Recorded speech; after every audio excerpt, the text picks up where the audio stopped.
నమస్కారం. లైవ్ షోకి స్వాగతం. అతిథుల పరిచయం శ్రీ పురుషోత్తం రెడ్డి గారు, రాయలసీమ మేధావుల ఫోరం కన్వీనర్, ప్రముఖ విశ్లేషకులు శ్రీ ఎంవిఎస్ నాగిరెడ్డి గారు, వైఎస్ఆర్ కాంగ్రెస్ పార్టీ ప్రధాన కార్యదర్శి, గతంలో అగ్రికల్చరల్ మిషన్ మాజీ వైస్ చైర్మన్, అలాగే వ్యవసాయ రంగం నిపుణుడు. ముఖ్యంగా జైల్లో ఎటువంటి పరిస్థితుల్లో పెట్టారంటే ఒక టెర్రరిస్టో తీవ్రవాదిని జైల్లో పెట్టిన పరిస్థితి ఉండింది నాకు. నేను ఉన్నన్ని రోజులు కూడా ఒక పూర్తి బ్లాక్ లో వేరే ఒక మనిషితో మాట్లాడే పరిస్థితి ఉండదు. కేవలం ఎప్పుడైనా ములాఖాతులు, వారానికి వచ్చిన ములాఖాతులు, లేకపోతే ఇంటికి 3 ఫోన్ కాల్ చేసుకోవచ్చు. ఆ 3 ఫోన్ కాల్ తప్పితే ఇంకొక మనిషితో మాట్లాడే పరిస్థితి కూడా ఉండేది కాదు.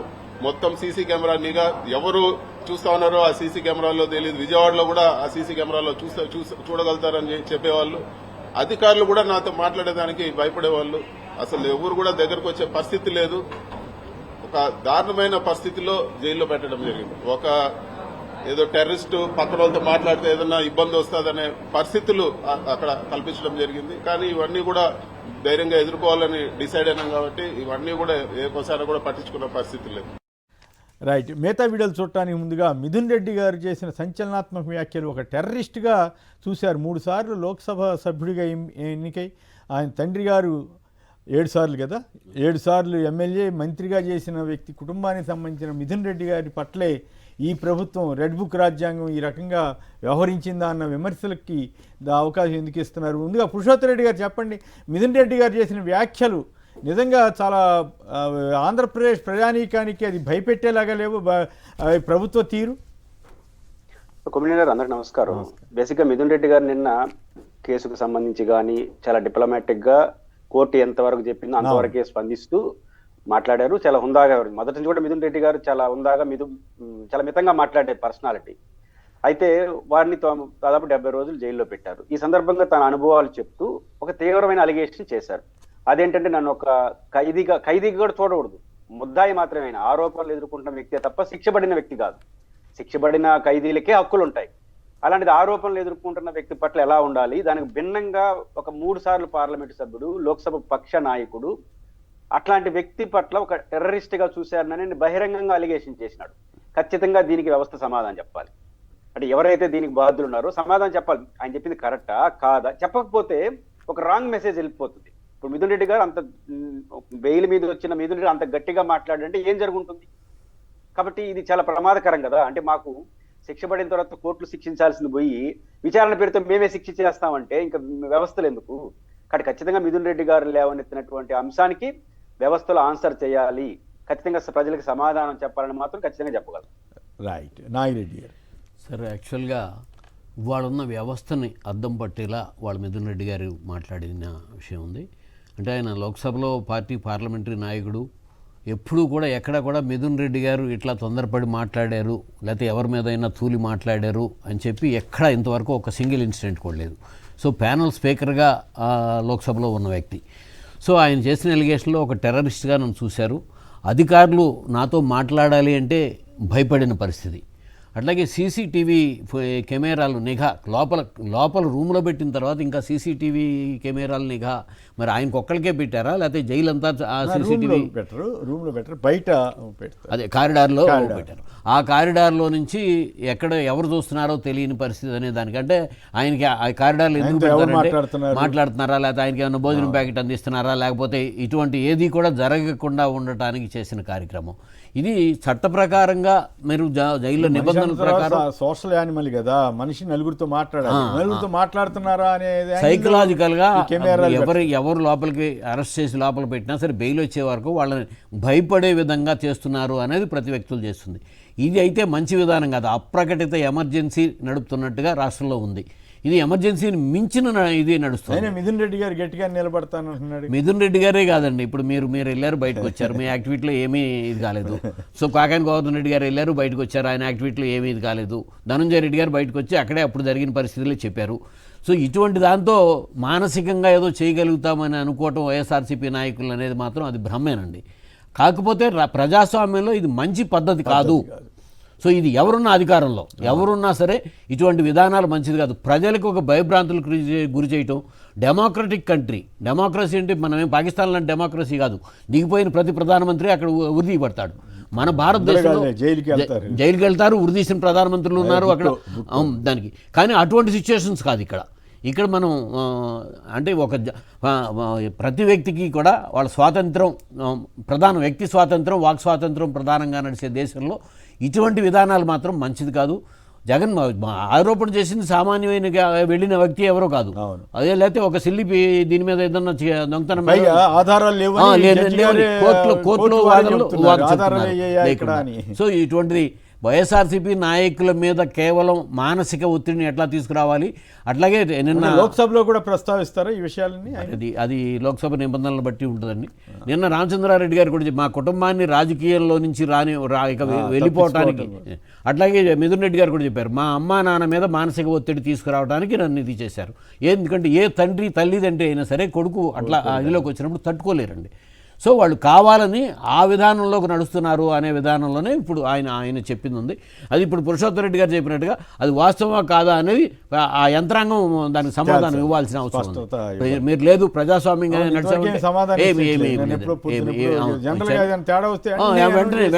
వెంటనే ఇమీడియట్ గా రెస్పాండ్ అవుతారు. రెస్పాండ్ కాలేదు. ఫైనల్ గా పురుషోత్తమ రెడ్డి గారు చెప్పండి, అయినప్పుడు కూడా నాకేమి ఇబ్బంది ఏం లేదు, నేను గట్టిగా పోరాటంకే సిద్ధం, నేను గట్టిగా నిలబడతానని నేను చెబుతున్నారు. ఆ ఎఫెక్ట్ కార్యకర్తల మీద ఏ రకంగా ఉండే అవకాశం ఉంది? నేను కూడా తిరుపతిలోనే ఉంటాను. ఎక్కడ నాకు వారు వ్యక్తిగతంగా పరిచయం ఉంది. సరే పలకరిద్దామని పోతే పలకరించలేకుండా వచ్చేసాను. పరిస్థితి ఏంటంటే ఎందుకు వస్తుందంటే ఈ పరిస్థితి ఎప్పుడు కూడా ఇంతకుముందు నాగిరెడ్డి గారు చెప్పినట్టు ప్రభుత్వం అంటే భయం ఉండాలి, కానీ ప్రభుత్వం కక్ష సాధింపుకి వెళ్తా ఉంది, ఇచ్చలవిడిగా ప్రవర్తిస్తుందని ప్రజల మీద పడితే వాళ్ళు తెగిస్తారు. సాధారణ ప్రజలకు కూడా అదే సిద్ధాంతం. అలాంటిది రాజకీయాల్లో తలపడినటువంటి పెద్దిరెడ్డి గారి కుటుంబం అందుకు భిన్నంగా ఉంటుందని అనుకోవాల్సిన అవసరం లేదు. మిథున్ రెడ్డి గారు జైల్లోకి వెళ్లే ముందు ఏ మాట అన్నాడో జైలు నుంచి వచ్చిన తర్వాత అంతకన్నా గట్టిగా మాట్లాడు. అది ప్రత్యేకత. ఇప్పుడు మిథున్ రెడ్డి గారిని లోపలికి పంపించి వీళ్ళు చేసిన ఘనకార్యం ఏంటంటే, సరే చట్టం వాళ్ళు ఏమవుతుంది, కేసు ఏమవుతుందని వ్యవస్థలు తెలుసుకోండి. నేను మంచి కోర్టు చేసిన వ్యాఖ్యలు కూడా అది ఏపీలో జరుగుతున్న రెడ్ బుక్ రాజ్యాంగానికి దర్పణమే పడుతుంది కదా. ఆధారాలు ఎక్కడ ఏమిటి? కోర్టు చెప్పిన వ్యాఖ్యలు ఏంటి? బెయిల్ నిరాకరించడం కోసం సిట్టోలు అడుగుంటారు. ఏ బేస్ మీద జైలు నుంచాలంటే సహనిందితులు చెప్పినారు. అసలు సుప్రీంకోర్టు చాలా స్పష్టంగా చెప్పింది, సహనిందితులు విచారణ సంస్థ ముందు చెప్పే సాక్ష్యం చెల్లుబాటు కాదు అని చెప్పిన తర్వాత మళ్ళీ కోర్టుకి అదే చెప్పడం ఏంటి? అసలు సహనిందితులు అంటే ఇప్పుడు అరెస్ట్ అయిన 10 మంది మిథున్ రెడ్డి గారి పేరు చెప్పారు, 12 మంది జగన్ గారి పేరు చెప్పారు. రోజు ఇదే కథ కదా. వచ్చిన వాళ్ళందరూ మేము చెప్పలేదు ముర్రా అంటున్నారు. మేము చెప్పలేదు కాదు, రివర్స్ లో మాట్లాడుతున్నారు. ధనంజయ రెడ్డి గారు, కృష్ణమోహన్ రెడ్డి, వచ్చిన వాళ్ళందరూ రివర్స్ లో మాట్లాడుతున్నారు. మీ కోర్టు ముందు ఏం చెప్తున్నారు? వీళ్ళందరూ చెప్పేసినారు మిథున్ రెడ్డి గారు కీలకం అని. ఎట్లా కీలకం చెప్పరు. 70 రోజులు అయిన తర్వాత కూడా ఇంకా కీలకం అంటే ఆ కేసులో ఎవరు అరెస్ట్ అయితే అరెస్ట్ అయిన రోజుల్లో ఇతనే కీలకం, ఇతనే మూల సూత్రధారిని రాస్తూ వచ్చారు. రెగ్యులర్ గా మూల సూత్రధారి ప్రతిరోజు జగనే. 1వ రోజు అరెస్ట్ అయినప్పటి నుంచి 12వ రోజు వరకు జగనే. ఇట్లా చెప్పుకుంటూ రావడం వల్ల మిథున్ రెడ్డి గారు ఇటుంది. నేను గమనించినంత వరకు పెద్దిరెడ్డి గారు గంభీరంగా అనిపిస్తాడు, కానీ పెద్దిరెడ్డి గారి కన్నా చాలా గంభీరంగా మిథున్ రెడ్డి గారు ఉంటారు ఇంటర్నల్ గా. ఎందుకంటే కొత్త తరం కదా, భరించలేరు. అంటే ఇంత అసహనంగా కేసులు పెట్టారు, గతంలో కేసులు పెట్టారు.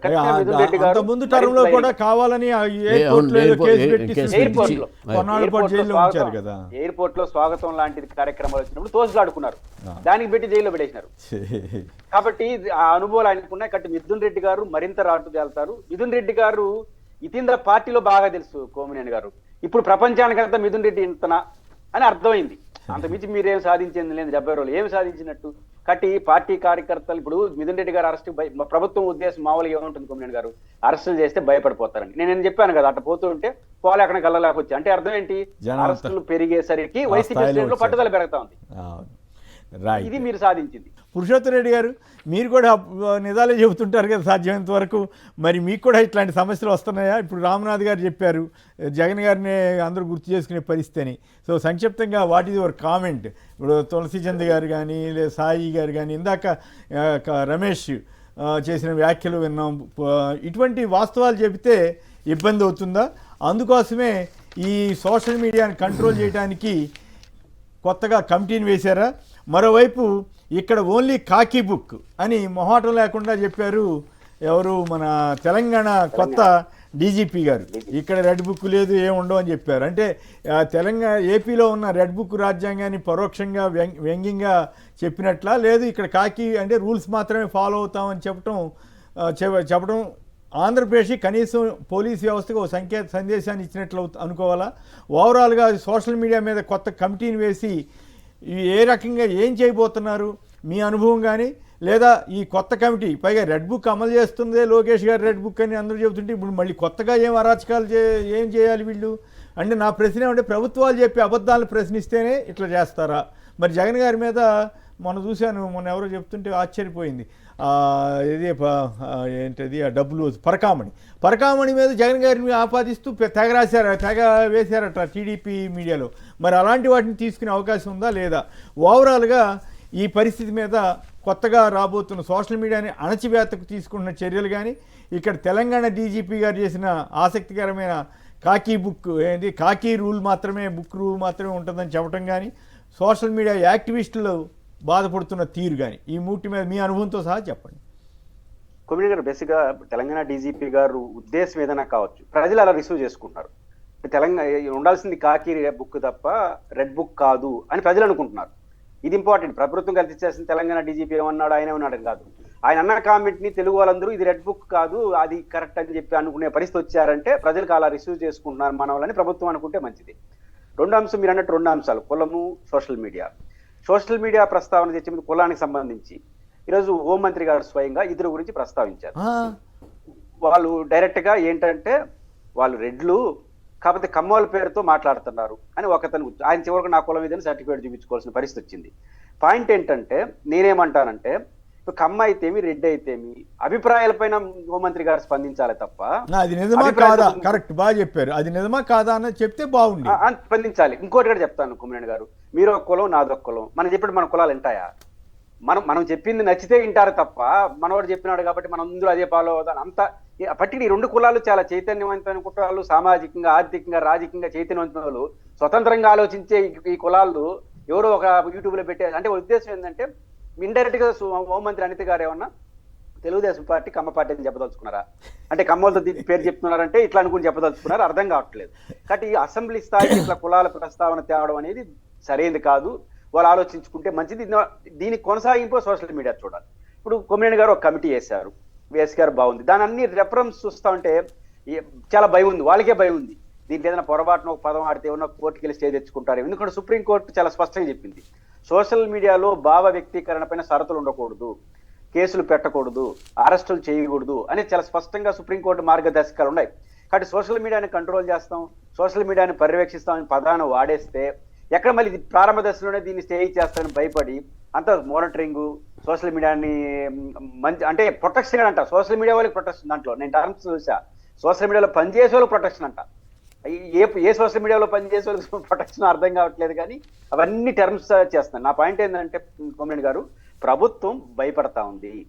సోషల్ మీడియాలో ప్రజల చేతిలోకి వెళ్ళిన తర్వాత ప్రజలు విపరీతంగా స్పందిస్తున్నారు.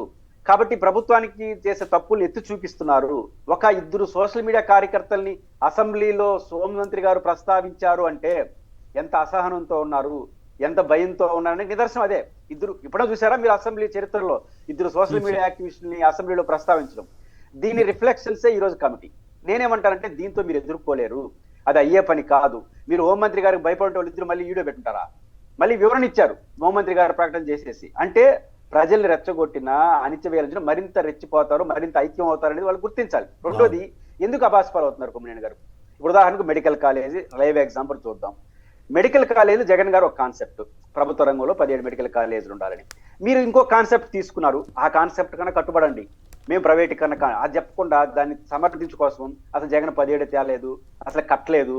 ఇదే హోంమంత్రి గారు కదా రాజమండ్రిలో 2వ సంవత్సరం విద్యా సంవత్సరం జరుగుతా ఉంటే అసలు కాలేజీ లేదంటారు. మళ్ళీ పోయి తెలుగుదేశంలో ఈ కాలేజీ మేమే కట్టామని ఫోటో పెడతారు. అంటే ప్రజలకి మీరు ఇన్ని తప్పులు చేస్తా అంటే ప్రజలు దొరుకుతున్నారు. కాబట్టి ప్రజలకి దొరికే విధంగా, ప్రజల్ని తప్పుదోవ పట్టించే విధంగా మీరు చేయకుండా ఉండడం పరిష్కారం తప్ప మీరు చేసేసి దాన్ని ప్రశ్నించకూడదు అంటే ఎట్లా వీలవుతుంది? రెండోది, ప్రభుత్వానికి మీకు కూడా తెలుసు ఏపీ డిజిటల్ మీడియా ఉంటుంది, లేకపోతే 300 మంది 400 సిబ్బంది ఉంటారు, కోట్ల రూపాయలు ఖర్చు పెడతారు. సమాధానం చెప్పండి, ప్రజల మీద తప్పుడు ఆరోపణలు చేస్తుంటే కొంతమంది వ్యక్తులు చేస్తే తప్పుడు ఆరోపణలు ఆరోపణ కూడా చేస్తుంటారు. ఇక్కడ నాగిరెడ్డి గారు ఉన్నారు, వైసీపీ వాళ్ళు. లోకేష్ గారి ఆధ్వర్యంలోనే ఈ రకంగా ఎంతో చాలామంది ఎన్టీఆర్ ట్రస్ట్లోనూ ఇంకెక్కడో పనిచేస్తుంటారు అని వాళ్ళు చాలా అబద్ధాలు సృష్టిస్తారనేది వీళ్ళ ఆరోపణ. లేదు, కొన్నిసార్లు అయితే అభ్యంతరకరమైన వ్యాఖ్యలు కూడా చేస్తుంటారు. మనమైతే అటువంటి వాటిని సమర్థించం. మరి ఆయన ఇప్పుడు ఈ కమిటీకి రెడ్ బుక్ అని తిరిగిన కమిటీ, రెడ్ బుక్ అని ఆయనే కదా సృష్టించింది. అరాచకాలను జరుగుతున్నాయని ఇప్పుడు ఆ రెడ్ బుక్ వల్లే కదా. ఆ రెడ్ బుక్ అరాచకాల సృష్టికర్తనే మళ్ళీ కమిటీలో చైర్మన్ గాను మరి ఏం పెడతారో, ఆయన ఆధ్వర్యంలో కమిటీ ఏంటి అనే ప్రశ్న వస్తే ఏం చెప్తారు? ఖచ్చితంగా ఏంటంటే వాళ్ళు రావాల్సిన అదే. వాళ్ళు ఎందుకు పెట్టారంటే ప్రభుత్వం చాలా సీరియస్ గా ఉంది సోషల్ మీడియా యాక్టివిస్టుల పట్ల అని ఒక హెచ్చరిక చేయదలుచుకున్నట్టు నాకు అనిపించింది. హోంమంత్రి గారు అసెంబ్లీలో మాట్లాడినా, ఈ కమిటీ వేసినా ఈ కమిటీ ఏమి సాధించలేరు. ఇప్పుడు వాళ్ళు చెప్పినటువంటి జాతీయ వ్యతిరేక వార్తలు, తప్పుడు ప్రచారాలపైన చట్టాలు లేవా? రూపొందించాలన్నా కేంద్రం ఊరుకుంటున్నా? కాదు, మనకు చట్టాలు లేవు అన్న. భారతదేశంలో శిక్షించడానికి లేని చట్టాలు ఏమున్నాయి? ఉన్న చట్టాలే కఠినంగా ఉన్నాయి, తీసేద్దామని చాలా మంది అంటున్నారు. ముఖ్యంగా దేశద్రోహం కేసు ఇవన్నీ తీసేద్దామని చర్చ నడుస్తాం. ఉన్న చట్టాలు తీసేద్దాం అనుకుంటారు. అంత కఠినమైన చట్టాలు మీరేదో కొత్తగా రూపొందించినట్టు. కాబట్టి ఇవన్నీ చూస్తుంటే నాకు అనిపించేది సోషల్ మీడియాలో ప్రభుత్వానికి వ్యతిరేకమైన వార్తల పట్ల అలర్ట్ అయ్యి ఒక హెచ్చరిక చేద్దాము. అసెంబ్లీలో ఆ ప్రస్తావన, ఇక్కడ కమిటీ ప్రస్తావన. నేనేమంటానంటే మీరు సోషల్ మీడియా వాళ్ళ జోలికి వెళ్ళడం కన్నా సోషల్ మీడియా వాళ్ళకి అవకాశం ఇవ్వద్దు అంటున్నాను. సొసైటీకి అవకాశం ఇవ్వద్దని తప్పులు చేసి వాళ్ళు తప్పులు చేసి అవకాశం ఇచ్చిన తర్వాత వాళ్ళు ఉండరు. ప్రజల చరిత్ర నిర్మాతలు. ఆ విషయాన్ని మర్చిపో. అమెరికాలో కూర్చొని ఆంధ్రప్రదేశ్ గురించి రాజకీయాలు ప్రభావితం చేస్తున్నారు. కాబట్టి ఇట్లాంటి వార్త మీరు చేయలేదా? మనం చేయలేదా? తెలుగుదేశం పార్టీ ప్రతిపక్షంలో ఉన్నప్పుడు అధికార పార్టీకి ఎందుకు ఒక ఆయన ఢిల్లీలో కూర్చుని కులాలు మతాల మీద మాట్లాడి నాన్న గందరగోళం అయితే రాజద్రోహం కేసు పెడతారా అన్నది కూడా వీళ్ళే కదా. సుప్రీంకోర్టు కూడా రాజద్రోహం కేసు ఏంటని అడిగింది కదా. ఏది ఆ స్థాయిలో జరిగిన తర్వాత కూడా. వ్యక్తిగతంగా కొమ్మినేని గారు ఈ కమిటీ రెఫరెన్స్ లో ఇంకొకటి యాడ్ చేయాలి. ఎలక్ట్రానిక్ మీడియాని కూడా తీసుకురావచ్చు దాంట్లో. మన ఎలక్ట్రానిక్ మీడియా చేస్తుంది మామూలు దురాగతం అంటారు. నేను అసలు సోషల్ మీడియాలో అన్న ఇట్లాంటి వార్తలు రాస్తున్నారు. కొన్ని మీడియా ఛానల్ కూర్చొని ఈ 1 year లో 300 సార్లు జగన్మోహన్ అరెస్ట్ అయిపోయింటాడు. 300 సార్లు అరెస్ట్ అయింటాడు. మనం ఏదో రాశాం సంబంధం లేకుండా భారతి గారు ఫోటో పెట్టి, జగన్ గారు ఫోటో పెట్టి, మరి వాళ్ళని ఎవరు కంట్రోల్ చేస్తారు? దాంట్లో. కాబట్టి నేను అంటుంది ఏంటంటే సొసైటీని కంట్రోల్ చేయలేరు. సొసైటీని ప్రేమించండి, మీరు ఇచ్చిన హామీలు అమలు చేయండి, పద్ధతిగా ఉండండి. వాళ్ళు పద్ధతి మూల్యానికి ఇట్లాంటి బెదిరింపులతో, ఇట్లాంటి అదిరింపులతో మరింత యాక్టివ్ అవుతారన్న విషయాన్ని ప్రభుత్వం గుర్తిస్తే మంచిది. కరెక్ట్ సార్, మంచి పాయింట్ చెప్పారు. ఏది సమాజం పట్ల ప్రేమతో ఉండండి అనే పదం చాలా గొప్ప పదం. నిజంగా అట్లా ఉండాలి. 2 హామీలు ఇచ్చారు, సరే ఎడాపెడా ఇచ్చారు, కాళ్ళు చేతులు అన్నిటితోటి ఇచ్చేశారు, అన్నీ అమలు చేసేసామని చెబుతున్నారు. ఇప్పుడు అలా చెప్పకుండా ఇది మేనిఫెస్టో ఇగో ఇంతవరకు చేసాం, ఇంతవరకు చేయలేకపోయాం, ఇది పలానప్పుడు చేస్తామని చెబితే అది పద్ధతిగా ఉంటుంది. కానీ అన్నీ చేసేసాం ఇప్పుడు అట్లా ఇంకా తర్వాత మనం మళ్ళీ వేరే అంశాల్లో వచ్చినప్పుడు చర్చిద్దాం. 3 లక్షల ఇళ్ళు, 10 లక్షల పెట్టుబడులు, వీటన్నిటి గురించి. ఇప్పుడు అవన్నీ కూడా సోషల్ మీడియాలో వస్తే ఇప్పుడు వీళ్ళు రావడానికి వీళ్ళు ఏదైనా ఆదేశిస్తారా అనే సమస్య కూడా వస్తుంది కదా, అనే ప్రశ్న కూడా వస్తుంది కదా. రైట్, నాగిరెడ్డి గారు. కాదు కొమ్మినేని, ఇక్కడ ఎన్నికల హామీల పైన వాళ్ళు మాట్లాడట్లేదు. సోషల్ మీడియా ప్రభుత్వం ప్రతిపక్షం ఉన్నప్పుడు చేసే విపరీత తప్పులు ఇప్పుడు దానికి రివర్స్ లో పనిచేయడం, దీన్ని ఎక్కువ క్వశ్చన్ చేస్తాం సోషల్ మీడియా. వాళ్ళు ఎప్పుడు ప్రభుత్వ హామీలు వైసీపీ అడుగుతుంది, ప్రజలు ఎప్పుడు అడుగుతా ఉండేది. గతంలో ఏం చెప్పారు వీళ్ళు? ఇప్పుడు వైసీపీ వాళ్ళు అధికారంలో ఉన్నప్పుడు 30,000 మంది మహిళలు మిస్ అయ్యారన్నప్పుడు కూడా కేసే పెట్టలేదు కదా. అసలు ఏంది ఇది ఇంత అరాచకంగా మాట్లాడతామని అడగలేదు కదా. ఏదో పొలిటికల్గా తీసుకున్నారు. కానీ ఇప్పుడు మాత్రం అసలు ఒక్క ముక్క మాట్లాడంగానే వెంటనే కేసులు, కథా కమామిషు ఇవన్నీ నడుస్తూ ఉన్నాయి. రైట్, నాగిరెడ్డి గారు మీరేమంటారు? ఈ పరిణామాలను ఎట్లా ఎదుర్కొంటారు? సరే, యాక్చువల్ ఫస్ట్ తులసి చంద్ గారు తీసుకుందాం. తులసి చంద్ గారు ఏ పార్టీలకి సంబంధించిన ఆవిడ కాదు. సమాజం పట్ల, సమాజంలో జరుగుతున్న వాటి మీద ఆవిడ ఎప్పుడు కూడా స్పందించే ఆవిడ. ఇక్కడ కూడా అంటే సీట్లు, మెడికల్ కాలేజీలో సీట్లు ఒకటే కాదు, అక్కడ పేదలకు వైద్యం, హాస్పిటల్, మెడికల్ కాలేజీతో అనుసంధానం హాస్పిటల్ ఉండాలి. 600 నుంచి 700 ఓపీ ఆ మెడికల్ కాలేజెస్లో వస్తుంది. అది కూడా పేద వర్గాలు వస్తాయి. ఆవిడ క్లారిటీ కూడా చెప్పారు. అంటే గవర్నమెంట్ కంట్రోల్లో మళ్ళీ ఈ బిల్డింగ్లు అద్భుతం అనే వ్యాఖ్య కూడా వాళ్ళకి నచ్చింది. ముందు ఈ పీపీపీ విధానంలో కర్ణాటకలో ఇచ్చిన దాంట్లో మళ్ళీ వెనక్కి తీసుకున్న పరిస్థితులు అన్నీ కూడా సోదాహరణంగా చెప్పారు. అట్లాగే ఒక గవర్నమెంట్ హాస్పిటల్తో కట్టిన మెడికల్ కాలేజీలో కట్టిన బిల్డింగ్ దగ్గరికి వెళ్ళి మాట్లాడారు. అంటే పేదలకు వైద్యాన్ని దూరం చేస్తూ కార్పొరేటీకరణలో జరుగుతున్న పరిణామాల్లో ఇవాళ విద్య, వైద్యం చాలా ఇంపార్టెంట్. ఈ రెండు ప్రైవేటైజేషన్ కార్పొరేటీకరణలో ప్రజలు ఎంత ఇబ్బంది పడుతున్నారో మనకు అందరికీ తెలిసిందే. సామాన్య పేద వర్గాలే కాదు, మిడిల్ క్లాస్ పీపుల్ కూడా అఫోర్డ్ చేయలేని పరిస్థితుల్లో ఉన్నాయి. అట్లాగే కేంద్ర ప్రభుత్వం CGHSలో ఇచ్చిన రేట్లకే వాళ్ళు చేయమనే పరిస్థితులు ఉన్నాయి. సో ఈ ప్రైవేట్ హాస్పిటల్కి వెళ్ళినప్పుడు ఇటువంటప్పుడు వాస్తవ విషయాలనే ఆవిడ మాట్లాడితే, ఆవిడ తులసి చంద్ర రెడ్డి అని చెప్పి పెట్టారని ఆవిడే ఇచ్చేసుకుంది. నేను రెడ్డి కాదు, కమ్మ కాదు, కాపుని కాదు, నేను వాస్తవాలను మాట్లాడే వాస్తవ జర్నలిస్టుని అని చెప్పి ఆవిడ చెప్పుకోవాల్సిన పరిస్థితి. అట్లాగే అసెంబ్లీలో వచ్చింది. అసెంబ్లీలో మాట్లాడుతున్నప్పుడు ఒక మంత్రి గారు మళ్ళీ ఆయన ఎక్కడి నుంచో బాబు నా కులం అది కాదు, కుల సర్టిఫికేట్లు పెట్టుకుని ప్రూవ్ చేసుకుంటూ డైరెక్ట్గా మంత్రిని ఇంకొక మాట కూడా, ఏం చౌదరిని అయితే జగన్మోహన్ రెడ్డి గారిని సపోర్ట్ చేయకూడదా, ప్రజాస్వామ్యంలో ఏమైనా అయిదా అని చెప్పి ఆయన ప్రశ్నించింది. వాస్తవమే కదా, వాళ్ళ తెలుగుదేశం పార్టీని రెడ్లు సపోర్ట్ చేయకూడదా, అట్లాగే జగన్మోహన్ రెడ్డి గారిని చౌదరి సపోర్ట్ చేయకూడదా?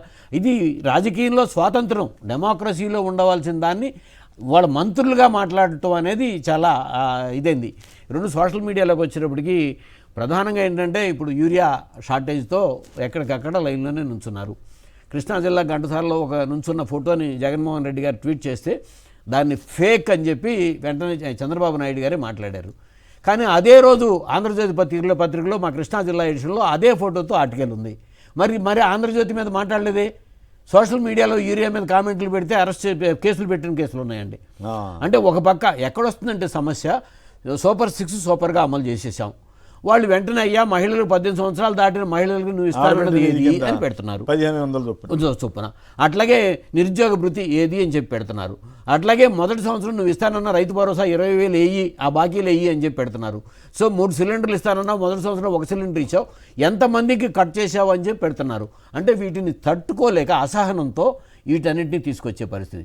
కానీ ప్రజాస్వామ్యంలో న్యూటన్స్ థర్డ్ లాస్లో for every action there is an equal and opposite reaction. ఇక్కడ కూడా జరగబోయే ప్రక్రియ అంతే. ప్రజాస్వామ్యంలో ప్రజలు అమాయకులు లేకపోతే ఎవరు చేసినా సరే, అది ఏ రాజకీయ అధికారంలో ఉన్న ఏ పక్షం చేసినా సరే, ఎప్పుడు కూడా గవర్నమెంట్ ఆఫ్ ఆంధ్రప్రదేశ్, అంతేగాని గవర్నమెంట్ ఆఫ్ తెలుగుదేశం కాదు, గవర్నమెంట్ ఆఫ్ వైఎస్ఆర్సీపీ కాదు. అధికార పక్షం తెలుగుదేశం లేకపోతే వైఎస్ఆర్సీపీ తప్ప గవర్నమెంట్ ఆఫ్ ఆంధ్రప్రదేశ్ ఎప్పుడు కూడా ప్రజలతోనే ఉండాలి. అక్కడికి వెళ్ళిన తర్వాత మనం ప్రమాణ స్వీకారంలో కూడా ఏం చేస్తాం? సో మంత్రిగా ప్రమాణ స్వీకారం చేసేటప్పుడు కులాలకు అతీతంగా, మతాలకు అతీతంగా, రాజ్యాంగబద్ధంగా నడుస్తాను అని మనం పార్టీలకు అతీతంగా ఇవ్వడానికి లేదని ఓపెన్గా చెప్తూ కలెక్టర్లకే చెప్పే పరిస్థితి. సో ఇవన్నీ మంచి విధానాలు కాదు. దాని మూలంగానే విపరీతమైన వ్యతిరేకత వస్తుంది. సో ఎప్పుడు నాకు డౌట్, ఇప్పుడు లోకేష్ గారు మెడికల్ కాలేజీల ఇష్యూలో గతంలో చేసిన ఒక వ్యాఖ్య, జగన్ సైకో అని ఇటడీ అని పిచ్చి మాటలు కూడా ఉన్నాయి. మరి అవన్నీ కూడా చట్టబద్ధంగా సోషల్ మీడియాలో మరి ఇప్పుడు మమ్మల్ని అనొద్దు మేము అంటాం కానీ అంటారు, పెడతారేమో నాకు తెలియదు. కానీ ఆ రోజు ఏమన్నారు, మొత్తం ఫ్రీ చేసేస్తాం ఈయన అమ్ముకుంటున్నాడు అన్నారు. మరి ఇప్పుడు మొత్తం ప్రైవేట్ కాలేజీనే ప్రైవేట్ పరం చేస్తున్నారు. ఇప్పుడు అదేమంటే దానికి నీకు తేడా ఉందంటున్నారు. ఇప్పుడు ఇటువంటి ప్రశ్నిస్తే సోషల్ మీడియాలో వీళ్ళు ఒప్పుకుంటారా ఒప్పుకోరండి. అసలు అదే దానికోసమే కదా ఇప్పుడు ప్రశ్నిస్తే వాళ్ళు యాక్సెప్ట్ చేసే స్టేజ్లో లేకుండా ప్రశ్నించే వాళ్ళే ఉండకూడదు అనేది ఈ కమిటీలు ఇది వేసిన దానికి. ఇందాక పురుషోత్తం రెడ్డి గారు చెప్పినట్టుగా మీరు ప్రశ్నించే అవకాశం లేకుండా పాలన. అప్పుడు ఈ గవర్నమెంట్కి నాకు ఒక అభిప్రాయం ఏర్పడుతుంది ఏంటంటే, చంద్రబాబు గారికి ఎంత అనుభవం ఉన్నా కూడా ఎంత ఇమ్మిచ్చేరుగా వ్యవహరిస్తారని నేను అనుకోను. కానీ లోకేష్ గారికి అనుభవం లేదు. సరే కొత్తగా మంత్రి అయ్యాడు, అంతకుముందు 2 ఏళ్ళు చేసి ఉండొచ్చు, 10 ఏళ్ళుగా రాజకీయాలు చేసి ఉండదు. మరి ఇప్పుడు ఇట్లాంటివి చేస్తే ఆయనకి ఇమ్మెచ్యూర్ మంత్రి అని అనరా? సార్ ఎవరినైనా, అది చంద్రబాబు నాయుడు గారైనా, జగన్మోహన్ రెడ్డి గారైనా, ఎన్టీ రామారావు గారైనా, రాజశేఖర రెడ్డి గారైనా సరే, ప్రజాస్వామ్యంలో ప్రజల స్వాతంత్రాన్ని, వాక్ స్వాతంత్రాన్ని, ప్రజలు వాళ్ళ కష్టాన్ని మాట్లాడే పరిస్థితి, ప్రభుత్వం చేసిన తప్పుని వాళ్ళు ప్రశ్నించేదాన్ని వాళ్ళ కేసుల్లోకి తీసుకెళ్తాము అంటే అంతకంటే పెద్ద తప్పిదం లేదు. ఇది భవిష్యత్తులో చాలా ప్రమాదకరమైన పరిస్థితి. నేను చెప్పిన న్యూటన్ థర్డ్ లాస్కే వెళ్తుంది, వాళ్ళకే ముందు ప్రమాదం అవుతుంది. ఇంకో ఇంట్రెస్టింగ్ విషయం చెప్తా. ఎన్టీ రామారావు గారు అప్పుడు ప్రెస్ కంట్రోల్ బిల్ ఏదో తీసుకురాకపోతే పెద్ద ఉద్యమం వచ్చింది. అట్లా కాశీ బ్రహ్మానంద రెడ్డి గారి టైంలో కూడా ఓ ప్రయత్నం జరిగితే దాని మీద కూడా చాలా తీవ్రమైనటువంటి వ్యతిరేకత వచ్చింది. బీహార్ ప్రెస్ బిల్ అని అప్పట్లో ఇంకోటి వచ్చింది. సో ఇవన్నీ కూడా చాలా అనుభవాలు ఉన్నాయి. ఇటువంటి కంట్రోల్ చేస్తే అది అయ్యేది కాదు అని, ఎక్సెప్ట్ ఎమర్జెన్సీలో. ఇప్పుడు కూడా అనేక రాష్ట్రాల్లో ఇప్పుడు ఈ ప్రైవేటైజేషన్ ఆఫ్ మెడికల్ కాలేజెస్ విషయంలో చాలా పెద్ద ఎత్తున ఉద్యమాలు జరిగినాయి. కర్ణాటకలో కూడా చాలా పెద్ద ఎత్తున పీపీఎల్కి ఇచ్చే ఉద్యమాలు జరిగినాయి. Ranchi best example. బోర్డు చాట్లు జరిగినాయి. ఒక మిత్రుడు ఎవరో వెంకట్రాము, ఎవరో ఒక ఆయన వెంకటరామరెడ్డి ఎవరో రాంచీ వెళ్ళి దాని ముందు నిలబడి ఇవి ఇక్కడ ఇట్లా జరిగిందని చెప్తే అది అటువంటి వాళ్ళందరి మీద కేసులు పెడతామంటే బెంగాల్లో టాటా కంపెనీ కార్లు పెట్టడానికి వెళ్తేనే అక్కడ అతి పెద్ద ఉద్యమం జరిగి వాళ్ళు వెనక్కి వెళ్ళిపోయిన పరిస్థితి. సో ఇప్పుడు ఈ కమిటీ ఏమి సాధిస్తుంది? లోకేష్ గారిది ఆల్రెడీ రెడ్ బుక్ అనే ఇది అరాచకాలు జరుగుతున్నాయని అందరం అంటున్నాం కదా. ఇప్పుడు అరాచకాలకి కంటిన్యూషనా లేకపోతే చిత్తశుద్ధితో ఏమైనా చేసే అవకాశం? అంటే ఇప్పుడు చేస్తున్న అరాచకాలకు ఇంకా పెద్ద ఎత్తున ఎట్లా చేయాలి అనే దానికోసమే కమిటీ ఈ చర్చ జరుపుతారా? అంటే ఏమాత్రం ఎవరు కూడా నోరు తెరవడానికి వీళ్ళు లేకుండా ఇప్పుడు అంటే లోపలికి వెళ్ళి అరెస్ట్ చేసి సోషల్ మీడియాలో కూడా అరెస్ట్ చేసి మీకు 14 కేసులు 15 చోట్ల ఒకే దాని మీద సెషన్స్లో పెట్టి తిప్పిన వాళ్ళు ఉన్నారు. మొన్న నాకు భార్యాభర్తలు గుంటూరు జిల్లాలో గంజాయి కేసు పెట్టారు, గంజాయి కేసు పెట్టారు. అవును. ఇటువంటి అంటే చట్టంలో వీళ్ళు ఓ పని చేస్తే సరిపోదు. ఏపీ ప్రభుత్వం వారు సోషల్ మీడియా యాక్టివిస్టులందరి మీద గంజాయి కేసులు పెడతాం, మహిళల అక్రమ రవాణా కేసు పెడతాం, అసలు అన్నాళ్ళని వదిలేశారు. కోర్టులు ప్రశ్నిస్తున్నాయి కాబట్టి కోర్టులు ప్రశ్నించకుండా ఇంకెట్లా చేయాలి అనే విధానంలో చేయటానికి అనేది తప్ప దీనికి అసలు నాదైతే ఓ సిన్సియర్ సలహా అండి లోకేష్ గారికి. అయ్యా నువ్వు ఎదగదలుచుకున్నావు, నువ్వు సీఎం, మీ నాన్నగారి స్థానంలో సీఎం అవ్వదలుచుకున్నావు, నువ్వు కాస్త హుందాగా ఉండు, మెచ్యూరిటీగా వ్యవహరించు. ఈ దిక్కుమాల రెడ్ బుక్ ఏంటి, ఈ అరాచకాలు ఏంటి, పొగిడే వాళ్ళనే పెట్టుకుంటే నీ కోమ మునుగుద్ది అనే సంగతి రాజకీయంగా ఎన్నో అనుభవాలు చెబుతున్నాయి. అయినప్పుడు కూడా ఈయన మొత్తం తండ్రి గారిని కంట్రోల్ చేసుకో, ఏమైనా చేసుకో, మిగతా ఇంటర్నల్ పాలిటిక్స్ ఎట్లాగా చేసుకో, కానీ ప్రజల దగ్గరికి వచ్చేసరికి మెచ్యూరిటీగా ఉండకపోతే ఆయనకే నష్టమా కాదా? డెఫినెట్గా తెలుగుదేశం పార్టీలో వాళ్ళు ఎవరు కాదనుకున్నామని అనుకున్నా చంద్రబాబు నాయుడు గారి తర్వాత లోకేష్ లీడరు, దాన్ని ఎవరు కాదంటాను లేదు, అది వాళ్ళ పార్టీ విషయం. కానీ భవిష్యత్తులో ఒక ఉన్నతమైన స్థానంలోకి ఎదగాలని కోరుకుంటున్న వ్యక్తి ఎవరైనా సరే ప్రజాస్వామ్యానికి అనుగుణంగా ప్రజలు ప్రేమించేటట్టుగా వెళ్తేనే వాళ్ళు తిరిగి మళ్ళీ మనుగడ సాధిస్తారు. ఈ చరిత్రలు చాలా చరిత్రలు చెబుతున్నాయి. లోకేష్ గారు కూడా అట్లా ప్రజలకి అభిమానంతో వచ్చేటట్టుగా చేసుకుంటే ప్రజలకు ఉపయోగపడే తిరుగుతులు ప్రజలు ఎప్పుడు తిరస్కరించరండి. మంచి ఆలోచనతో వెళ్ళాలనేది కోరుకుంటున్నారు. అబద్ధాలు చెప్పడం, మాట మార్చడం, ఇవే రాజకీయం. ఇప్పుడు అదే అంటే మొన్న ఏం ప్రశ్నించారో అదే కార్యక్రమం ఆపోజిషన్లో నుంచి ప్రతిపక్షంలోకి రాగానే ఇప్పుడు వైఎస్ఆర్సీపీని కేంద్ర ప్రభుత్వం డబ్బులతో మీరు రైతు భరోసా 6,000 ఎట్లా యాడ్ చేస్తారు అని చెప్పి అనేక సార్లు ప్రశ్నించారు. ఇవాళ అదే కేంద్ర ప్రభుత్వం డబ్బులు మేము అప్పుడు చెప్పలేదు, మేము 20,000 దాంతో కలిపానని చెప్పి అంటాడుతున్నారు. ఇటువంటి వాటిని ప్రశ్నిస్తున్నారు అని అసహనంతో తట్టుకోలేక ఇవన్నీ, కానీ మంచి విధానం కాదండి. సరే కానీ మరి ఏం చేస్తాం, మనం ఒక మాట చెబుతాం, వచ్చిన సూచన చర్చని తీసుకుంటే మెచ్యూరిటీ రాజకీయ నాయకులు అవుతారు ఎవరైనా సరే. Correct correct right. Srinivasarao Tirupati నుంచి. శ్రీనివాసరావు నమస్కారం, మాట్లాడండి సంక్షిప్తంగా. నమస్తే సార్. నమస్తే, మాట్లాడండి సార్. నా పేరు జయ శ్రీనివాసరావు, తిరుపతి జిల్లా. ప్లీజ్. అప్పుడు రోడ్లు బాగాలేదని చెప్పి చెట్లు అంటున్నారు, రోడ్లలో గుంతలు అది ఇది అని చెప్పారు. అవును. ఇప్పుడు కూడా గుంతలు అదే మారింది. అవును. మీ పార్టీ వాళ్ళు ఎందుకు దీనిపైన పోరాడి అంటారు? అదే వాళ్ళ పార్టీ వాళ్ళ నాగిరెడ్డి గారు చెప్పాలి. రైట్, ఇవన్నీ జరుగుతూనే ఉంటాయి. రైట్. శ్రీను, కాకినాడ జిల్లా. శ్రీను గారు నమస్కారం, మాట్లాడండి. నమస్తే అండి. శ్రీనివాసరావు గారు ఫ్యాన్ లో ఉన్న నాగిరెడ్డి గారికి అందరికి నమస్కారం. నమస్కారం. ఇప్పుడు చంద్రబాబు నాయుడు గారి వైఖరి అప్పుడు లోసయ్య గారే ఎంత కట్టారండి? రోసయ్య గారా? అప్పుడండి ఎందుకు ఏదో ఒక మాట అంటారో 4 మాటలు అనిపించుకుంటారు.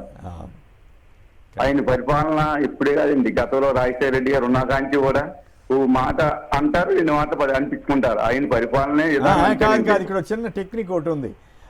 ఆయన అన్నప్పుడేమో కాదు, ఎదుటాళ్ళు ఏదన్నా ఆయన ముందు అంటారు, ఆ తర్వాత ఎదుటాళ్ళు సమాధానంగానే నేను జనం కోసం తిట్లు పడుతున్నానని ఎల్లో మీడియాలో రాయించుకుంటారు. ఆ తెలివితేటలు ఆయనకు ఉన్నాయి మరి. రైట్, అంతే కదా. రైట్. పురుషోత్తమ రెడ్డి గారు, ఫైనల్గా మీరు కూడా ఆ లోకేష్ గారికి మెచ్యూరిటీ రావడం కోసం లేదా హుందాగా ఉండటం కోసం మీరు ఏమైనా సలహా ఇస్తారా? ఎందుకంటే ఎంత కాదన్నా ఇంకో 3.5 ఏళ్ళు ఈ లోపు ముఖ్యమంత్రి అవుతారో లేదో తెలియదు, కానీ బట్ ఎలక్షన్ అప్పటికి ఏమవుద్ది అది వేరే విషయం.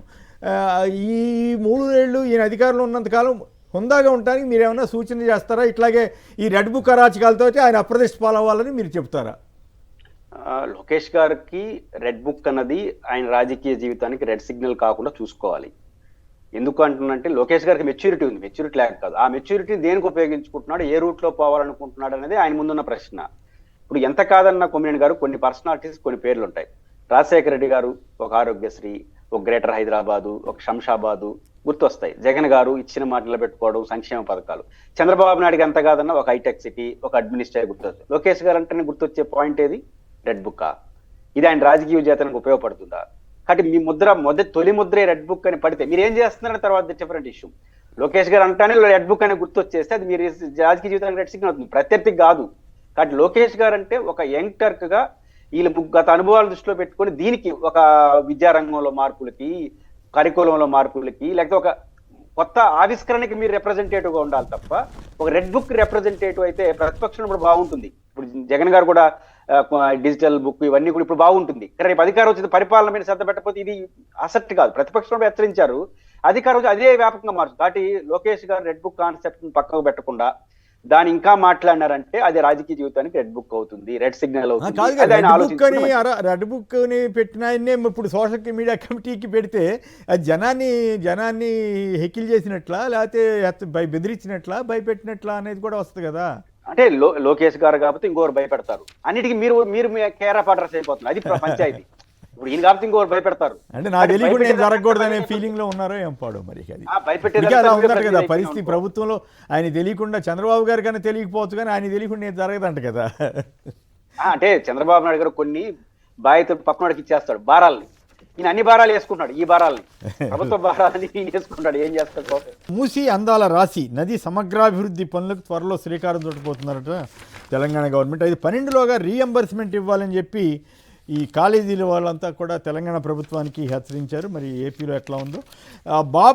బాబు బ్యాచ్ దుష్ప్రచారమే, జగన్ పాలన సురక్షితం, అప్పట్లో కల్తీ మద్యం జాడే లేదు, అక్రమ కల్తీ మద్యం సేవించిన కేసు ఒక్కటి కూడా నమోదు కాలేదు, ఏ ఒక్కరూ అస్వస్థతకు గురి కాలేదు, ఎవరూ మరణించలేదు, కల్తీ మద్యం తాగి వేల మంది మృతి చెందారని చంద్రబాబు చెప్పినవన్నీ అబద్ధాలే తేల్చిన కేంద్ర హోంశాఖ నివేదిక అంటూ ఇచ్చారు. మరి ఇప్పుడు ఇన్ని అబద్ధాలు చెప్పినందుకు మరి సోషల్ మీడియాలో కానీ ఇతరత్ర కానీ మరి అప్పుడు అన్ని కేసులు పెట్టాలా ఈ సోషల్ మీడియా వీళ్ళు చెప్తున్న రూల్స్ ప్రకారం? దీపావళికి 3 లక్షల గృహప్రవేశాలు, నవంబర్ నుంచి ట్రూ అప్ ఛార్జీల తగ్గింపు, 10 లక్షల పెట్టుబడులు వచ్చాయని ఒకసారి. అట్లాగే ఈ వైకాపా ఛార్జీలకి, విద్యుత్ ఛార్జీలకి షాక్ ఇచ్చిందంట. మరి ఇప్పుడు ఈయన తగ్గిస్తున్నారంటున్నారు. ఇందాకే విన్నాం ఒక మిత్రుడి చెప్తుంది. ఇదంతా పెంచి కొంత వాళ్ళు ఎలక్ట్రిసిటీ రెగ్యులేటరీ కమిషన్ వాళ్ళు ఆగ్రహిస్తే అప్పుడు తగ్గించారండి. సో ఇప్పుడు ఇవన్నీ కూడా అబద్ధాలు అవుతాయా నిజాలు అవుతాయా? దీపావళి నాటికి 3 లక్షల గృహాలు ఈయన కట్టినవా, గతంలో కట్టినవా? ఈయన కట్టుంటే కూడా మంచిదే, మనకేం అభ్యంతరం లేదు. సార్ ఇప్పుడు ఈ 16 నెలల్లో ఎక్కడైనా సరే ఒక ఇంటి స్థలం ఇచ్చిన పరిస్థితి మనం చూడలా, లేదా ఎక్కడా కూడా ఒక ఇల్లు శాంక్షన్ చేసింది చూడలా, చేయలేదు అసలు. అంటే ఈ 3 లక్షల ఇల్లు జగన్మోహన్ రెడ్డి గారి హయాంలో ఇచ్చిన ఇళ్ల స్థలాల్లో కట్టిన ఇల్లుని గృహప్రవేశం, అది క్లియర్ కట్గా మంచిది. జగన్మోహన్ రెడ్డి ఆయన ఎన్ని చెప్పినా కట్టుకున్నాళ్ళు ఇచ్చిన వాళ్ళు ఎవరు ఇచ్చారో తెలుసు కాబట్టి వాళ్ళందరికీ వాళ్ళ గుండెల్లో ఇచ్చిన పరిస్థితి తెలుసు. వాళ్ళకి నిజంగా పేదవాళ్ళకి ఇంటి లేని వాళ్ళకి ఇల్లు కల్పించిన పరిస్థితి భారతదేశ చరిత్రలోనే 32 లక్షల మందికి ఇళ్ల స్థలాలు ఇచ్చింది జగన్మోహన్ రెడ్డి గారు. వాటిల్లో కట్టుకున్న వాటికి గృహప్రవేశం మంచిది. వాళ్ళకైనా సరే బిల్లులు ఏమైనా ఉంటే పెండింగ్ పెట్టకుండా పే చేసి అవి ప్రభుత్వం అయినా, నేను ఇందాకే చెప్పాను, ప్రభుత్వం కంటిన్యూస్లో జరిగే కార్యక్రమంలో ప్రాసెస్ ఇవి. ఇవాళ గృహప్రవేశం మీరు చేయండి, ముఖ్యమంత్రిగా మీరు ఉన్నారు కాబట్టి చేయొచ్చు, కానీ ఎవరు చేసిందో చెప్పాలి. ఒక చిన్న ఎగ్జాంపుల్ చెబుతాను. విజయవాడ బస్టాండ్ అనేది ఎన్టీ రామారావు గారు శంకుస్థాపన చేసి బస్టాండ్ శాంక్షన్ అంతా ఎన్టీ రామారావు గారు అండి. ఓపెనింగ్ చెన్నారెడ్డి గారి టైంలో జరిగింది. కానీ చెన్నారెడ్డి గారు ఓపెనింగ్లోనే చెప్పాడు, ఈ బస్టాండ్ కట్టింది నేను కాదు, ఈ బస్టాండ్ కట్టింది ఎన్టీ రామారావు గారు, కానీ ఇప్పుడు నేను ముఖ్యమంత్రిగా ఉన్నాను కాబట్టి నేను ఓపెన్ చేస్తున్నాను అని చెప్పి. అది రాజకీయ విజ్ఞత హుందాగా. అట్లాగే ఒక పోలవరం దగ్గర రాజశేఖర రెడ్డి గారే పోలవరం అయితే ఇప్పుడు నేను వెళ్ళి పోలవరం కలగన్నాను, ఒక హంద్రి నీవా దగ్గర. సో ఎన్టీ రామారావు గారు పేరు నేను చాలాసార్లు చెప్పాను, మళ్ళీసారి చెప్తాను. పోలవరం గురించి చేయండి సార్ తొందరగా అని ఆ రోజుల్లో చెప్పామండి ముఖ్యమంత్రిగా ఉన్నప్పుడు. ఇవన్నీ ఎక్కడ అవుతాయండి అనే ఆయన కాన్సెప్ట్ తప్పుగా. నారాయణ స్వామి గారు తెలుగుదేశం పార్టీ లీడర్, పోలవరం సాధన సమితి ఉద్యమ నాయకుడు, నీకేం పని పాట లేదా అని తిట్టాడని ఆయనే చెప్పాడు. ఇప్పుడు దాన్ని నేను కలగన్నాననే వాటం. అట్లాగే ఇప్పుడు మళ్ళీ ట్రూ అప్ ఛార్జెస్, అసలు ఇవన్నీ చంద్రబాబు నాయుడు గారు మొన్న ఏం చెప్పారండి, ₹1 విద్యుత్ ఛార్జీలు పెంచను, సంపద సృష్టిస్తాను, విద్యుత్ ఛార్జీలు తగ్గిస్తాను. కానీ ఈ 16 నెలల్లోనే ఎంత ఇది చేసుకొచ్చారో తెలుగుదేశం పార్టీ. ఈ బిల్లులు తెలుగుదేశం పార్టీ వాళ్ళకి కూడా వెళ్తున్నాయి కదా, వాళ్ళకి తెలుసు కదా. ఇప్పుడు వాళ్ళు తగ్గించిన దాంట్లో రెగ్యులేటరీ కమిషన్ ఇచ్చిన దాని మీద ఎన్ని 17 పైసలు 18 పైసలు, ఇంకా ట్రూ అప్ ఛార్జెస్ మొత్తం తీసేయలేదండి. వేసిన ట్రూ అప్ ఛార్జీల్లో కొద్దిగా తగ్గించే 13 పైసలు.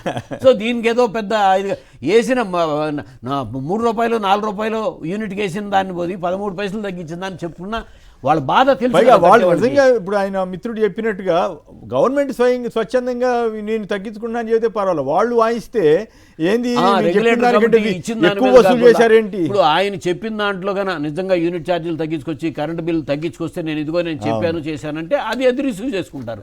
కానీ ఇది వాళ్ళ బాధ, వాళ్ళకి ఒళ్ళు మండేటట్టుగా ఛార్జీలు పెంచి వాళ్ళు కట్టలేని పరిస్థితుల్లో ఛార్జీలు పెంచి తీసుకొచ్చిన దాంట్లో ఇది మళ్ళీ తగ్గించామనే దాన్ని రిసీవ్ చేసుకునేది కాదు. రైట్. పురుషోత్తం గారు మీరేమంటారు? 3 లక్షల గృహప్రవేశాలు చేయించేస్తున్నాం, సరే ఎల్లో మీడియా ఉంది కాబట్టి పెద్ద ఎత్తున వేసుకోవచ్చు, తప్పేం కాదు అని చెప్పారు కాబట్టి వేసుకోవడం కాదు. మీరు నమ్ముతారా నిజంగానే? ఇప్పుడు ఏం చెబుతున్నారు, వైసీపీ హయాంలో కట్టినవి అంటున్నారు, వాటినైనా తప్పేం కాదు ఇనాగ్రేట్ చేయటం, వాస్తవమా కాదా? ఇప్పుడు ఇట్లాంటి వాటిల్లో ఇప్పుడు ఈయన ఉపన్యాసం ఇస్తున్నారు, వాటిలో నిజాలు ఉన్నాయో అబద్ధాలు ఉన్నాయని ఎవరైనా విశ్లేషిస్తే దాన్ని సోషల్ మీడియా కింద కూడా కంట్రోల్ చేసే అవకాశం ఏమైనా, ఆ ప్రమాదం ఏమైనా ఉంటుందా? మనం భవిష్యత్తులో ఏమైనా జాగ్రత్తలు తీసుకోవాలా? ఈ 3 లక్షల ఇళ్ల మీద మీరేమంటారు? సంక్షిప్తంగా మీ కామెంట్. కొమ్మిడి గారు, దాదాపు 32 లక్షల ఇళ్ల పట్టాలు నిర్మాణానికి సహకారం జగన్మోహన్ రెడ్డి గారు ఒక చారిత్రక నిర్ణయం తీసుకున్నారు, కేంద్ర ప్రభుత్వ సహకారం తీసుకొని. అవి కంటిన్యూ ప్రాసెస్లో నడుస్తున్నాయి. దాంట్లో 3 లక్షలు పూర్తయింటే దాన్ని ఇనాగ్రేట్ చేయడం తప్పు కాదు. అంటే ఏంటంటే ఈ ప్రభుత్వం వయసు ఎంత? 15 నెలలు. ఇల్లు కట్టాలంటే ల్యాండ్, తర్వాత నిర్మాణం, ఇవి జరగాలంటే మినిమం 2-3 ఏళ్ళు పడుతుంది. కాబట్టి ఈ 15 నెలల్లో చేస్తున్నారంటే గత ప్రభుత్వం యొక్క ప్రోత్సాహం లేకుండా చేయలేరు. అంటే గత ప్రభుత్వాన్ని ఇప్పుడు నాగిరెడ్డి సార్ చెప్పినట్టు చెన్నారెడ్డి గారు లాగా మాట్లాడకపోయినా పర్వాలేదు, కానీ ఇది నేను ఆయనకు సంబంధం లేదు, దీన్ని నాశనం చేసినాడు, ఇట్లా మాట్లాడితే ఇప్పుడు ఇవన్నీ వస్తాయి, ఎవరు నాశనం చేశారు ఏంటని. కాబట్టి కంటిన్యూ ప్రాసెస్ కంటిన్యూ చేయండి. పొగడపోతే పోయినారు. కొన్ని అనవసరమైన క్రియేషన్ చేయకుండా ఉంటే సాఫీగా నడిచిపోతుంది. అంటే ఆడికి పోయి ఈ 3 లక్షలు నేనే కట్టాను, మీరు ప్రారంభించిన తర్వాత మీరే కట్టారని జనం అనుకుంటారు అనుకుంటే సరిపోతుంది కదా. మళ్ళీ ఇంకా దాన్ని కొత్తగా చెప్పాల్సిన అవసరం లేదు. ఈ అతిశయోక్తులు పోకుండా ఉంటే మంచిది.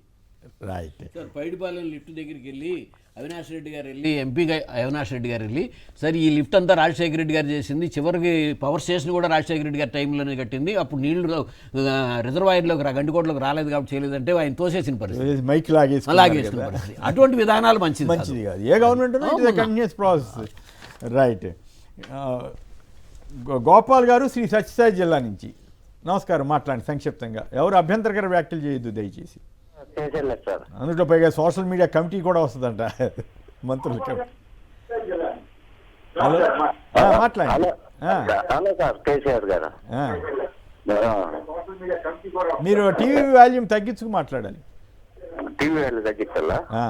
లేకపోతే వినపడదు. ఇప్పుడు మాట్లాడండి తొందరగా. తగ్గించేసినాం సార్. చెప్పండి, విషయం చెప్పండి.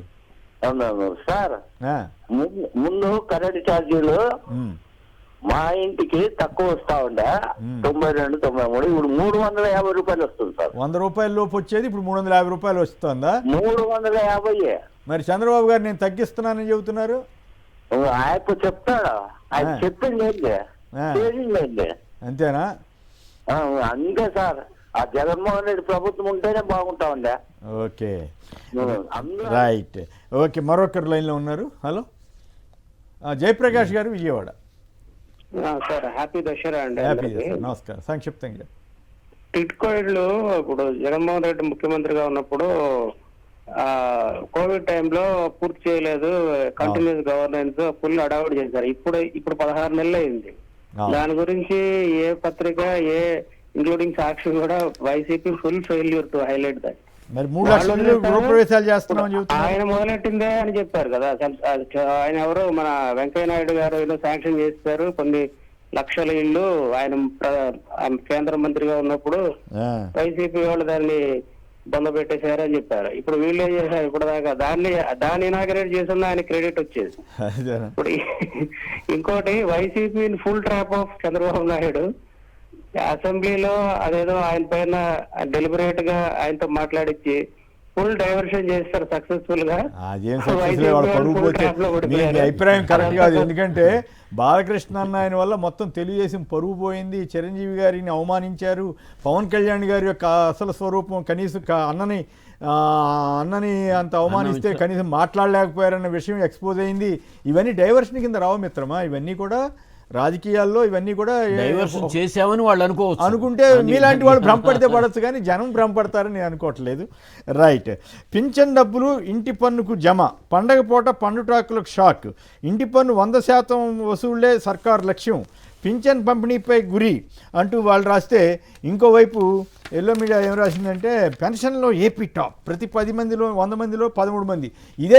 ఇదే మీడియా అప్పట్లో ఇంతమందికి ఇస్తారా, ఇంత వెచ్చలవిడిగా సంక్షేమాన్ని ఖర్చు పెడతారని రాశారు. ఇప్పుడు ఇట్లా రాస్తున్నారు, ఒక రోజు అట్లా రాస్తారు, ఒక రోజు ఇట్లా రాస్తారు. సో ఓవరాల్గా ఈ పవన్ కళ్యాణ్ గారి డిపార్ట్మెంట్లో ఈ పరిస్థితి, పేదలకి ఈ పరిస్థితి ఎదురవడం కరెక్ట్ అని అంటారా పురుషోత్తమ్ రెడ్డి గారు? కొమ్మినేని గారు, బేసిక్గా వాళ్ళు ఏపీ టాప్ అన్నారు. సంఖ్య పెన్షన్దారుల సంఖ్య కదా టాప్ కారణం. సంఖ్య ప్రభుత్వం వచ్చిన తర్వాత 2 లక్షలు 3 లక్షలు తగ్గించినారనేది వాస్తవం. టాప్ కావడానికి ఎవరు కారణం? గత ప్రభుత్వమే కదా అంతమందికి పెన్షన్ ఇచ్చింది కాబట్టి టాప్ అయినారు. సరే, అప్పుడు అది శ్రీలంక కావచ్చు, ఇప్పుడు టాప్ కావచ్చు. కాబట్టి ఇది పత్రిక యొక్క వైపరీత్యానికి కారణం. రెండో అంశం ఏంటంటే, మీరు అన్నట్టు పవన్ కళ్యాణ్ గారు తన శాఖను కానీ తన పార్టీని కానీ ఒక కీలక అంశంగా పరిగణిస్తున్నట్టుగా నేను అనుకోవట్లేదు. అంటే ఆయన 15 ఏళ్ళు సావాసం తెలుగుదేశంతో చేవాలని ఎప్పుడైతే అనుకున్నాడో సొంత పార్టీ వ్యవహారాలు పక్కన పెడుతున్నాడు. ఉదాహరణకు ఇప్పుడు పార్టీలో అసంతృప్తి వచ్చింది అనుకోండి, దాన్ని కంట్రోల్ చేయకుండా వాళ్ళని సస్పెండ్ చేస్తున్నారు, కోరికలు వస్తున్న వాళ్ళని. రెండో అంశం, ఇప్పుడు చిరంజీవి గారి ఎపిసోడ్ ఉంది. అసలు గౌరవించి ప్రేమించి అన్నం పెట్టి అవమానించినటువంటి వ్యక్తిని అవమానించినట్టుగా ప్రచారం చేసినారు ఊరంతా. మరి ఇప్పుడు నాకు అవమానం జరిగిందని ఆయన డైరెక్ట్గా లెటర్ రాస్తే ఇప్పుడు స్పందించట్లేదు. అన్న మాట వినాలి కదా, లేని మాట ప్రచారం చేసిన. కాబట్టి ఇవన్నీ ఎపిసోడ్లు పవన్ కళ్యాణ్ బేర్గా తన శాఖ తన జాగ్రత్త పరిణామాల కన్నా 15 ఏళ్ళు ఎట్లా కలిసి ఉండాలి, ఎక్కడ ఇబ్బంది రాకుండా చూడాలి అనే దానికి పరిమితం అయిపోయినాడు. ఆయన కలిసి ఉంటే కలిసి ఉండడం లేకపోతే లేదు. కానీ పేదల పెన్షన్లు కూడా ఈ ఇళ్ల పన్నుకు ఎట్లా సర్దుబాటు చేసుకుంటారు? అట్లా సర్దుబాటు చేసుకోవడానికి రూల్స్ అనుమతిస్తాయా? ఖచ్చితంగా అనుమతించవు. దానికి ఏరే రూపాయలు రకరకాలు పెట్టారు, కానీ మొత్తం మీద వసూలు చేసుకోవాలి. డబ్బులు మనం నెల నెలా ఇస్తున్నాము, పెన్షన్ దాన్ని తీసుకునే వాళ్ళని ఒక ఆలోచనతో ఉన్నట్టున్నారు. పెన్షన్ అనేది ఒక కారుణ్యంతో, ఒక వాళ్ళకు ఉన్నటువంటి అభిమానంతో ఇస్తాం మనం. కాబట్టి వాళ్ళని కన్సర్న్తో ఇచ్చేట్టుగా పెన్షన్ అనేది. ఆ పెన్షన్లో మనం కోతలు పెట్టడం అంటే మనం 4,000 పెంచడం ఎందుకు, మళ్ళీ అది పెంచకుండా ఆపి ఉండొచ్చు కదా ఇవన్నీ కోతలు పెట్టే బదులు. కాబట్టి పెంచినట్టే పెంచి తీసుకోవడం ఎందుకు? కాబట్టి ఖచ్చితంగా ఇవి కరెక్ట్ కాదు, దేని దానికి ఇచ్చేట్టుగా చూసుకుంటే మంచిది. మీరేమంటారు? సార్, యాక్చువల్గా పెన్షన్ విషయం మనం మాట్లాడుకునేటప్పుడు 95 నుంచి 2004 దాకా చంద్రబాబు నాయుడు గారు ముఖ్యమంత్రిగా ఉండగా 80 రూపాయలు పెన్షన్. 9 సంవత్సరాల్లో 10 రూపాయలు కూడా పెన్షన్ పెంచలేదు. 6 నెలలకో 7 నెలలకో ఒకసారి పెన్షన్ ఇచ్చేవారు, కొత్త పెన్షన్ ఇవ్వలేదు. సో రాజశేఖర రెడ్డి గారు రాగానే దాన్ని 200 రూపాయలు చేసి అర్హులున్న ప్రతి వాళ్ళకి కూడా పెన్షన్లు ఇవ్వడం జరిగింది. అక్కడి నుంచి వస్తూ జగన్మోహన్ రెడ్డి గారు మొట్టమొదటి చెప్పారు, నేను 2,000 రూపాయలు ముందు ప్రకటించారు ఆయన. నేను 2,000 రూపాయలు పెన్షన్ అనగానే చంద్రబాబు నాయుడు గారు, ఇది ప్రకాశం జిల్లాలో జరిగింది, ఆ రోజు ఆ స్టేజ్ మీద నేను ఉన్నాను, చంద్రబాబు నాయుడు గారు కూడా ఇప్పుడు 2,000 రూపాయలు పెన్షన్ ఇవ్వచ్చు, ఇస్తే నేను 2,000 నుంచి 3,000 వరకు పెంచుకుంటూ వెళ్తాను అని దీర్ఘంగా తీసిందే ఆయన 250 రూపాయల కాడికి చెప్పిన కాడికి అమలు చేసుకొచ్చారు. ఇప్పుడు సరే చంద్రబాబు నాయుడు గారు 3,000 నుంచి 4,000 పెన్షన్ చేశారు. కానీ 4.5 లక్షల పెన్షన్స్ తీసేసినట్టుగా రికార్డులు చెప్తున్నాయండి. 4.5 లక్షల పెన్షన్స్, హ్యాండిక్యాప్డ్ పెన్షన్స్లోనే వాళ్ళు వైకల్య శాతం పేరుతో 1,00,000 పెన్షన్స్ తీసేసినట్టుగా అవి ఎంతమంది రోడ్డు ఎక్కిన పరిస్థితిలో మనం చూసాం ఓపెన్గా. ఇవన్నీ కనపడుతున్న పెన్షన్స్. అట్లాగే ఇప్పుడు నిజంగా వాళ్ళకి ఇచ్చే పెన్షన్ ఇచ్చేది కారుణ్యంగా ఇచ్చే పెన్షన్లో ఇంటికి తీసుకెళ్ళి ఇచ్చే పెన్షన్ వాళ్ళ వృద్ధులకి ఇంటికి తీసుకెళ్లే పరిస్థితి మొత్తం స్లో కట్ చేసేస్తున్నారు అనే దానికి, అంటే లెగలేని వాళ్ళకి అక్కడికి వెళ్ళి గంటల తరబడి మళ్ళీ పాత రోజులు వచ్చే పరిస్థితి వస్తుంది అనేది ప్రజల్లో వస్తుంది. అది కాకుండా మంచి చేయండి, ఉపయోగపడింది. సచివాలయ ఉద్యోగులు తిట్టుకుంటున్నారు, ఎవరితోనైనా కానీ ఇంటికి ఇప్పిస్తామన్నారు, ఇప్పించండి, మంచిది, ఉపయోగపడిన కార్యక్రమాల్లో. అలా చేయకుండా, అలాగే ఇంటి పన్ను ఉంది, ఇంటి పన్ను కలెక్షన్ డిపార్ట్మెంటు పంచాయతీరాజ్ డిపార్ట్మెంట్ నుంచి అది ఈ పెన్షన్ రోజునే తీసుకెళ్ళి అందులో నుంచి అడగాల్సిన పని లేదు. ఈ పెన్షన్ ఆ తండ్రికో లేకపోతే వృద్ధుడికో ఉంటుంది. ఆ ఇంట్లో కొడుకులు ఉన్నాడని చెప్పి కొడుకు ఇంటి పన్ను కట్టలేదని చెప్పి ఇది చేసుకుంటామనేది కొడుకు వాళ్ళు కట్టాల్సిన వాళ్ళు ఇంటి పన్నుని అడగండి, పన్నులు వసూలు చేయొద్దని మేము అంటలేదు. సో కానీ ఆ విధానంలో వెళ్ళాలి తప్ప పెన్షన్ దగ్గరే పెన్షన్ ఇస్తూ పెన్షన్లో నుంచి కట్ చేసుకోవడం అనేది మాత్రం అది మంచి పద్ధతి కాదు. అది ఆలోచన చేసుకోవాలి, అది కానీ వాస్తవం అయితే. సో అది రెండోది, ఎప్పుడు కూడా అర్హత ఉన్న వాళ్ళు మిస్ కాకూడదు. ఎప్పుడు అనర్హులు ఎవరో ఒకరో అర్హత దాకా ఇచ్చేటప్పుడు వస్తారండి. అది మనం చట్టంలోనే, సో ఎవరు కూడా అనామకుడు శిక్షించబడకూడదు అనేదే మన చట్టంలోనే ఉన్న దాంట్లో. ఆ విధానంలో మంచి విధానంలో నడిచి మంచి పేరుతో తెచ్చుకోవాలనేదే మేము కోరుకుంటున్నాం ప్రభుత్వం ఆంధ్రప్రదేశ్.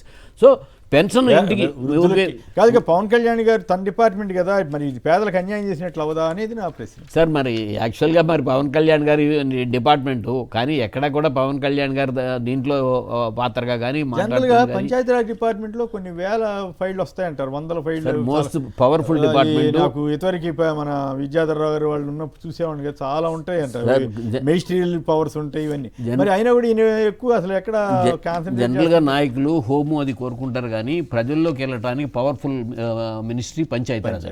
అంటే ప్రజలకి సేవ చేస్తూ రాంగ్లను ఇదివరకు కూడా ఎమ్మెల్యే కంటే జిల్లా పరిషత్ చైర్మన్ గానే ఉండాలనుకునేవారు. మాగంటి రవీంద్రనాథ్ చౌదరి గారు, అట్లాగే పెన్ననేని కోటేశ్వరరావు గారు, వాళ్ళు జిల్లా పరిషత్ చైర్మన్లుగా వాళ్ళ జిల్లాకి ఇప్పటికీ కూడా మాకు ఆయన టైంలో ఇంత జరిగిందని చెప్పుకునే వాళ్ళు ఉండేవారు.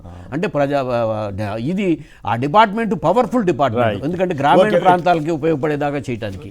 టైం తక్కువ ఉంది. ఇక ఈ రాష్ట్ర ప్రయోజనాలను కాపాడలేకపోతే మీకెందుకు పదవి? సీఎం చంద్రబాబుపై మాజీ సీఎం వైఎస్ జగన్ ధ్వజం. ఆల్మట్టి డ్యామ్ ఎత్తు మీ ఫేవరెట్ సబ్జెక్ట్ కదా, మాట్లాడండి, టైం తక్కువ ఉంది అనుకోమా. బచావత్ ట్రిబ్యునల్ ఇచ్చినప్పుడే బచావత్ ట్రిబ్యునల్ 2000 సంవత్సరానికి పూర్తవుతుంది. 2000 సంవత్సరం తర్వాత ఈ 3 రాష్ట్రాల్లో ఏ 2 రాష్ట్రాలు అడిగినా సరే కొత్త ట్రిబ్యునల్ వేయాలి.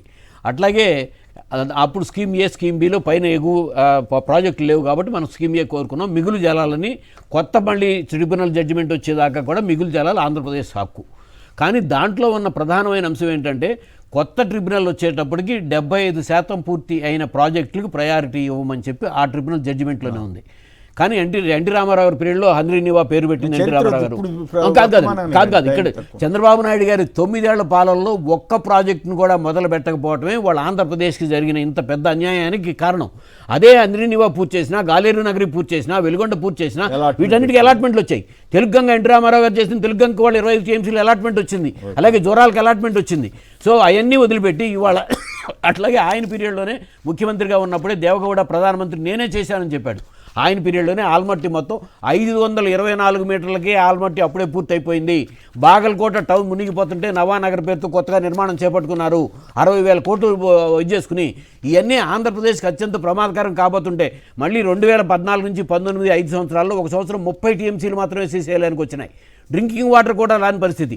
సో రేపు పొద్దున ఈ కొత్త అలాట్మెంట్లు వచ్చినప్పుడు ఆంధ్రప్రదేశ్కి మనం ప్రత్యేకంగా రాయలసీమ నా ప్రాణం అని మాట్లాడుతున్నారు కదా. ఇవాళ తెలంగాణ విడబడింది, కానీ ట్రిబ్యునల్ వచ్చేటప్పుడు ఆంధ్రప్రదేశ్ తెలంగాణ 2 కలిసే ఉన్నాయి. సో తెలుగు రాష్ట్రాలకు అన్యాయం జరగకుండా చూడాల్సిన బాధ్యతలో ఇప్పుడు కేంద్రంలో రాష్ట్రంలో ఉంది ఒకటే ప్రభుత్వం కాబట్టి జగన్మోహన్ రెడ్డి గారు అయ్యా నీ మీదే నడుస్తుందని చెప్తున్నాం నీ ఎంపీలతోనే. వాళ్ళ ఆంధ్రప్రదేశ్కి జరుగుతున్న అన్యాయం మీద అప్పుడు జరిగింది మీ మూలంగానే జరిగింది, ఇప్పుడు కూడా మళ్ళీ మీ టైంలోనే జరుగుతుంది కాబట్టి న్యాయం చేయమని చెప్పి జగన్మోహన్ రెడ్డి గారు కోరుతున్నారు. నమ్ముతున్నారా? అది ప్రజాస్వామ్యంలో మా ప్రజల ప్రచారం మాట్లాడవలసిన మా బాధ్యతని నెరవేర్తించాం. వాళ్ళు రెస్పాండ్ అవ్వాల్సిన బాధ్యత వాళ్ళది. రైట్. ఈపూరు పాలెం కాలువను పూర్తి చేసిన టీడీపీ నేత ఎవరు బుర్ర వెంకట్రావు అంటే బగ్గుమన్న కడలి పుత్రులు. జగన్ పాలన సురక్షితం ఇందాక చెప్పాను. కేంద్ర ప్రభుత్వ ఉద్యోగులకు 3% డిఏ పెంపు, ఇక భూ వినియోగ మార్పిడి ఇక సులువే అని చెప్పి ఎల్లో మీడియా రాసుకుంది. మంచిదే, అట్లా తెలుసు. స్మార్ట్ సిటీల అభివృద్ధికి సీఎల్ తరహా విధానాలు. మన నారాయణ గారు ఇప్పుడు కొరియాలో పర్యటిస్తున్నారంటే ఉత్సాహంగా చెప్తున్నారు. లోద్రాకు కోట్లు, ఖజానాకు తోట్లు అంట. ఆయన లాయర్ గారికి భారీగా గిట్టుబాటు అవుతుందని రాశారు. అలాగే ఈ ఫైనల్గా చెప్పండి, మీరేమంటారు? ఈ కేంద్ర ప్రభుత్వ ఉద్యోగులకి డిఏ ఇచ్చారు, రాష్ట్ర ప్రభుత్వ ఉద్యోగులకి ఏమో సరిగ్గా ఇవ్వట్లేదని చెప్పి వాళ్ళంతా ఆగ్రహం వ్యక్తం చేస్తున్నారు. ఓవైపు పిహెచ్సి వైద్యులు సమ్మె, ఇంకోవైపు సచివాలయ ఉద్యోగులు. సో ఈ పరిణామాలన్నింటి మీద సంక్షిప్తంగా మీ అభిప్రాయం ఏంటి పురుషోత్తం రెడ్డి గారు? కొమ్మి గారు, ఉద్యోగస్తులు తమ సర్వీస్ మ్యాటర్ విషయంలో కానీ ఆర్థిక ప్రతి తీవ్ర అసంతృప్తితో ఉన్నారు. 3 అంశాలు. 1 డిఏ కావచ్చు, 2 ఐఆర్ ఆర్ పిఆర్సీ కావచ్చు, ముఖ్యంగా సిపిఎస్ ఉద్యోగులు. కొమ్మి గారు, సిపిఎస్ ఉద్యోగుల పరిస్థితి చాలా దారుణంగా ఉంది. ఎందుకంటే కాంట్రిబ్యూషన్ పెన్షన్ స్కీమ్ విషయంలో ఒక నిర్ణయం ప్రభుత్వం తీసుకోకపోతే ఇప్పుడు కొత్తగా వచ్చిన సమస్య ఏంటంటే ఉద్యోగస్తులు రిటైర్మెంట్ స్టార్ట్ అవుతున్నాయి. కొమ్మి గారు, రిటైర్మెంట్ ఈ నెలలో సిపిఎస్ ఉద్యోగంలో నేను ₹1,00,000 జీతంతో రిటైర్మెంట్ అయితే ₹10 కూడా రాకపోతే నా పరిస్థితి ఏంటి? అంటే పెన్షన్స్ ఫిక్స్ కాకుండా సిపిఎస్ విషయంలో డెసిషన్ తీసుకుంటే రిటైర్మెంట్ స్టార్ట్ అయింది. ఆందోళనకరంగా ఉంది. సిపిఎస్ 30,000 కోట్ల బకాయి ప్రభుత్వం ఆలోచించాలి. దీనికి జగన్మోహన్ రెడ్డి గారు ఏం ఆలోచించారు? ఆ రోజు ఎన్నికల్లో హామీ ఇచ్చినప్పుడు కూడా దాన్ని చేయలేకపోతున్నాను ఆర్థిక పరిస్థితి గ్యారంటీ పెన్షన్ స్కీమ్ అని జీపీఎస్ తీసుకొచ్చాడు. దాన్ని మీరు రద్దు చేశారు. రద్దు చేసినప్పుడు ఆల్టర్నేటివ్ ఏంటి? 1 year 1.5 year అయింది, ఆయనది కొనసాగించరు, ఆల్టర్నేట్ చెప్పరు. డిఎల్ సంబంధించి దారుణం ఏంటంటే కొమ్మినేని గారు, జగన్మోహన్ రెడ్డి గారు మార్చి నెలలో కేబినెట్ సమావేశం 2 డిఏలు ఇచ్చేసాడు. ఫైనాన్స్ కాంగ్రెస్ గారు ఇచ్చేసినాడు. 1 మార్చి నుంచి అమలు అవుతుంది, 2 జూలై నుంచి అమలు అవుతుంది. అంటే ఇప్పుడు తెలుగుదేశం పార్టీ అమలు చేసినటువంటి డిఏ కూడా 1 జగన్ గారు ఇచ్చిన డిఏ, అదర్ దెన్ ఒక డిఏ ఇలా, ఇంకా పిఆర్సీ ఉన్న కమిషన్ రద్దు చేసి పడైనారు. అవును. ఆటోమేటిక్ ఉన్న కమిషన్ ఇచ్చిన రిపోర్ట్ మీరు ఆమోదించవచ్చు, ఆమోదించకపోవచ్చు కదా, దాన్ని రద్దు చేయకపోయినా ఐఆర్ని ఇవ్వండి. ఐఆర్ జగన్ గారిది రద్దు చేస్తారు కాబట్టి ఉద్యోగస్తుల ఆందోళన ప్రభుత్వం సీరియస్ గా తీసుకుంటే మంచిది.